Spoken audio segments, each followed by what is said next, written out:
Hello, John here from Human Design. Today I'm going to talk about a mistake that most people make with the lunge that they don't even notice in the gym. Okay, so the obvious mistakes with the lunge are the knees collapsing in and losing your balance or having the feet too close together. Okay, but a more common mistake that goes unnoticed is this here, and it's when people step out, they push back off, but their foot kind of staggers.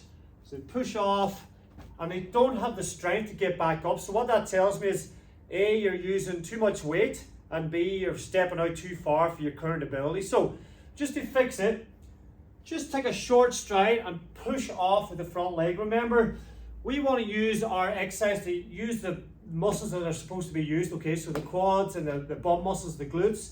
So we don't want to be doing this here where we're kind of staggering and trying to get back up. That reduces the purpose of the exercise. So we want to step out and drive hard off, okay? Push back up, step out, push back up. When you can do that, you can start increasing your stride length and then push off. So a slightly longer stride, then you can add weights like a barbell or a dumbbell, but you must master that first bit. So none of this kind of stagger stance. Just wanted to point that out. Hope it helps. Have a great day.